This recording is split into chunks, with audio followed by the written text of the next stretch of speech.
नमस्कार विद्यार्थ्यांनो, CET 2024मध्ये 2 मेची जी सेकंड शिफ्ट होती त्यामध्ये सर्कलवरती एक अतिशय इझी क्वेश्चन आला होता, परंतु बऱ्याचशा मुलांना तो टॅकल करता आला नाही।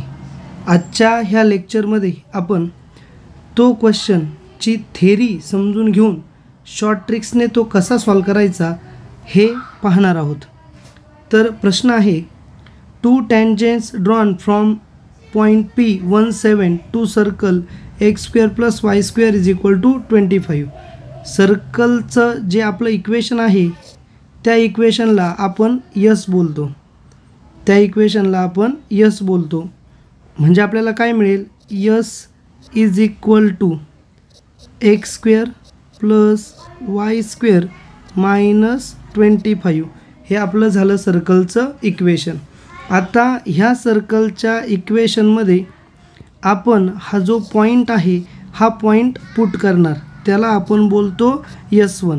मग आपल्याला S1 ची व्हॅल्यू मिळेल 1 square plus 7 square minus 25, that is 1 plus 49 minus 25 is equal to 25, which is greater than 0. That means this point is outside the circle. So look at how is the circle.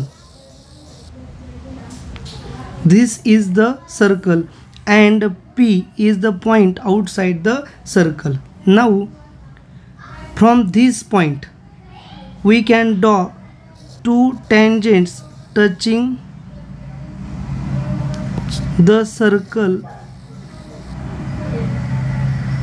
externally.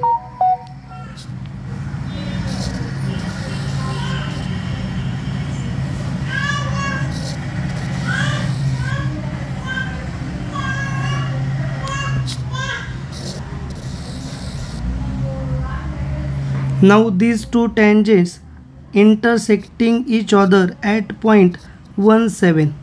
That means from the external point P17 we can draw two tangents which touch the circle at point Q and at point R, and O is the center of circle. Now circle has a equation x square plus y square is equal to 25. That means radius of a circle is 5. Radius of circle is 5. Now radius is perpendicular to tangent according to tangent radius theorem. So this is equal to 5 centimeter, this is equal to 5 centimeter, and if we join OP, then triangle OPQ and triangle ORP are the congruent. Now we have to find area of quadrilateral PQOR. आता आपल्याला ह्या क्वाड्रिलॅटरलचा area find करायचा आहे। तर ह्या क्वाड्रिलॅटरलचा area म्हणजे ह्या ट्रायंगलच्या एरियाच्या दुप्पट।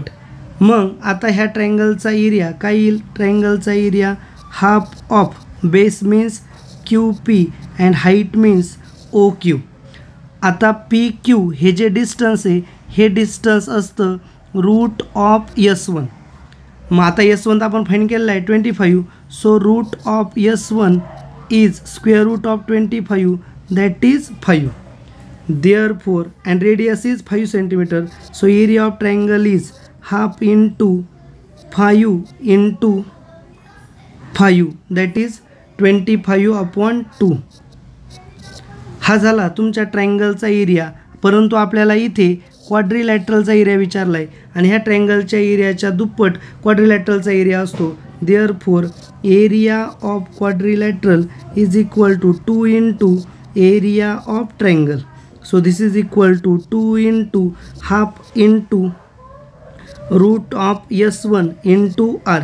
Therefore root of S1 into R is the area of quadrilateral. ही आपली आहे शॉर्ट ट्रिक्स। आपण डिरेक्टली ह्या ट्रिक्सचा वापर करून क्वाड्रिलॅटरलचा एरिया फाइंड करू शकतो, परंतु तुम्हाला कळावं की ही ट्रिक्स कशी आली म्हणून आपण इथे डिटेल सोल्युशन पाहिलेलं आहे आणि सोबतच ह्या ट्रायंगलचा एरिया कसा फाइंड करायचा त्यासाठी सुद्धा आपल्याला ट्रिक्स मिळते. Area of triangle is equal to half of root of S1 into r, where S1 हा कसा फाइंड करायचा तो आपण इथे पाहिलेला आहे. मग आता आपला आन्सर कंक्लूड करूया. रूट ऑफ S1 आहे 5, रेडियस आहे 5, म्हणजे आन्सर आलं 25. So area of quadrilateral is 25 square unit. तर इथे अतिशय सिंपल ट्रिक्सने आपला आन्सर आलेला आहे. म्हणून भविष्यात लक्षात ठेवा की एक्सटर्नल पॉईंटपासून जर आपण सर्कलला 2 टँजंट टाकल्या तर त्या टँजंट पॉईंट आणि एक्सटर्नल पॉईंट आणि सेंटर असे मिळून एक क्वाड्रिलॅटरल तयार होतो आणि त्या क्वाड्रिलॅटरलचा जो काही एरिया आहे तो एरिया असतो route of S1 into R1. आणि रूट ऑफ S1 कसं फाइंड करायचं तर तो जो पॉईंट आहे तो सरळ सर्कलमध्ये टाकून द्यायचा, ती जी काही व्हॅल्यू येते तिला आपण S1 म्हणतो. तर ह्या शॉर्ट ट्रिकच्या सहाय्यानं आपण अगदी सहजपणे काय करू शकतो तर आन्सर फाइंड करू शकतो. तुम्हाला ही ट्रिक्स कशी वाटली आम्हाला नक्की कळवा.